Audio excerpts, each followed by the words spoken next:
Vous dites que l'on nous accuse d'avoir des relations étroites avec la Libye. C'est quand même curieux. Même à une certaine époque, c'est quand même curieux. Voilà un État souverain qui établit des relations avec un autre État souverain, qui les veut étroites, qui réussit à les avoir étroites, et on l'accuse. Pendant que d'autres ont des relations tout aussi étroites avec ce même État souverain, sans être accusés. L'on veut nous faire croire que nous avons là une maladie honteuse, maladie à cacher. Alors, qui trompe qui? Dans les relations avec la Libye, faut-il encore que nous le répétions ici, il y a 3 catégories de pays. 3 catégories.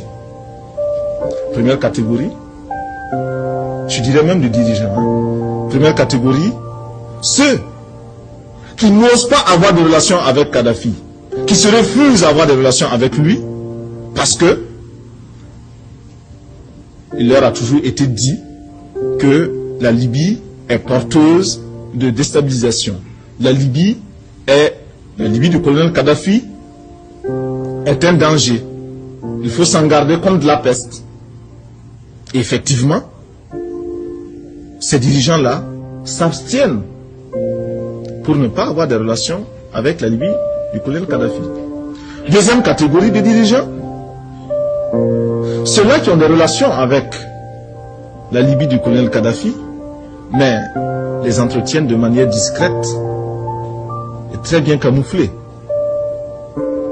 Ce sont ceux que l'on rencontre par émissaires interposés dans les coulisses et les couloirs de Benghazi ou de Tripoli, faisant des détours par d'autres capitales avant d'aboutir en Libye, pour passer inaperçus, mais enfin rapportant des pactoles qui sont tout aussi valables et intéressants. Troisième catégorie, ce sont ceux qui entretiennent des relations avec la Libye du colonel Kadhafi, qui le proclament. Lord Volta fait partie de cette catégorie-là. Nous avons des relations avec le colonel Kadhafi, nous avons des relations avec la Libye, nous le disons tout haut. Mais nous le disons de manière responsable. Et notre peuple en est informé.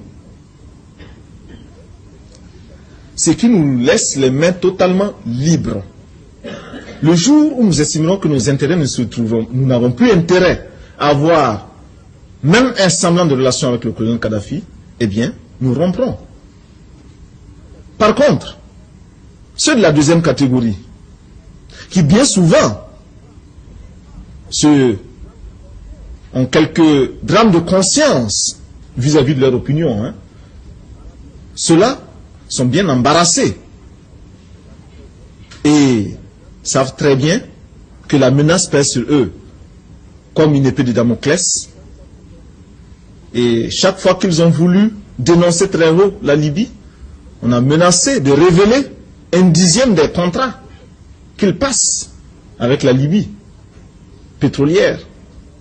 Et ils se sont toujours tus. Qui est pion? Qui est le pion? Est-ce nous, Lord Volta, qui pouvons dire aujourd'hui au colonel Kadhafi ce que nous pensons, ce que nous voulons et ce que nous ne voulons pas? Parce que tout ce que nous faisons est fait au grand jour? Ou bien ceux-là qui prennent des masques et changent d'avion pour se retrouver à Benghazi, en priant les Libyens de ne surtout pas souffler un mot de ce qu'ils font, parce que les sondages d'opinion, par ailleurs, dans certains pays, ça fait mal, ça fait très mal. Qui est le pion? Voyez-vous? Il n'y a pas de raison de nous accuser, nous, d'avoir ces relations, nous n'en avons pas honte.